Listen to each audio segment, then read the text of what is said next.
சற்று முன் கிடைக்கப்பெற்ற மிக மிக முக்கியமான செய்தி ஒன்று வெளியாகி உள்ளது. உதயநிதி ஸ்டாலினை தூக்குவதற்கு டெல்லி மேலிடம் தற்பொழுது ரகசிய உத்தரவை போட்டுள்ளது. தமிழகத்தில் அமலாக்கத்துறை உயர் அதிகாரிகள் இடமாற்றம் செய்யப்பட்டது திமுகவிற்கு சந்தோஷத்தை ஏற்படுத்தியதாக நேற்று நாம் பார்த்திருந்தோம்.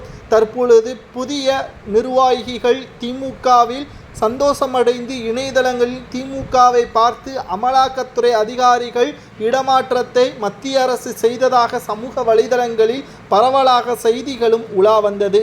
தற்பொழுது மோடியின் காலை பிடித்துதான் ஸ்டாலின் அவர்கள் இந்த இடமாற்றத்தை வாங்கியிருந்தார் என்பதையும் நாம் நேற்றே பார்த்திருந்தோம். தற்பொழுது திமுகவின் நிர்வாகிகளை கட்டுப்படுத்த முடியாத ஸ்டாலின் அவர்களுக்கு மீண்டும் தலையில் மிகப்பெரிய ஒரு இடியாக அமலாக்கத்துறை அதிகாரிகள் விசாரணையை மீண்டும் தீவிரப்படுத்தியுள்ளனர். குறிப்பாக உதயநிதி ஸ்டாலினின் நண்பர்கள் தற்பொழுது உதயநிதி ஸ்டாலின் அவர்கள் ஒட்டுமொத்தமாக பிடிக்கக்கூடிய வகையில் ஏற்பாடுகள் செய்யப்பட்டுள்ளது. துபாயில் பதுங்கியிருக்கிறார்கள் உதயநிதியின் நண்பர்கள். தமிழக டாஸ்மாக் முறைகேடு வழக்கில் சம்பந்தப்பட்டவர்கள்.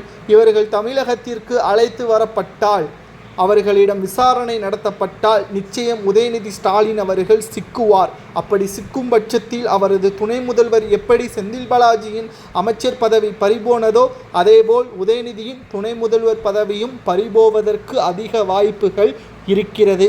திராவிட முன்னேற்ற கழகத்தின் ஒட்டுமொத்தமாக திராவிட முன்னேற்ற கழகத்தின் ஆட்சிக்கு மிகப்பெரிய ஒரு ஆபத்தாக மாறலாம். உதயநிதி ஸ்டாலின் அவர்கள் சிக்க வைப்பதற்கு திமுகவின் நிர்வாகிகள் போட்ட பதிவுகள் என்றும் ஒரு சிலர் கூறி வருகிறார்கள்.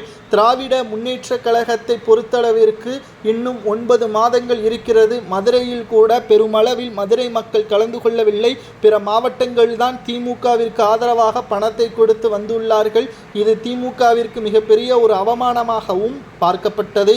நிச்சயமாக மக்களுக்கு எதிராக திமுகவின் அரசு செயல்பட்டு வருவதால் ஆட்சி மாற்றம் உறுதி என்பது இதன் மூலம் தெரிய வருகிறது என்று அனைத்திந்திய அண்ணா திராவிட முன்னேற்ற கழகத்தின் முன்னாள் அமைச்சர் செல்லூர் ராஜு அவர்களும் இணையதளங்களில் பதிவு ஒன்றை செய்திருந்தார். தற்பொழுது திராவிட முன்னேற்ற கழகத்திற்கு மிகப்பெரிய ஒரு ஆபத்தாக திமுகவின் நிர்வாகிகளும் தொண்டர்களும் இணையதளங்களில் வெளியிட்டுள்ள பதிவுதான் உதயநிதியை சிக்க வைக்கக்கூடிய விதமாக மாறிவிட்டது என்று நம்மால் பார்க்க முடிகிறது.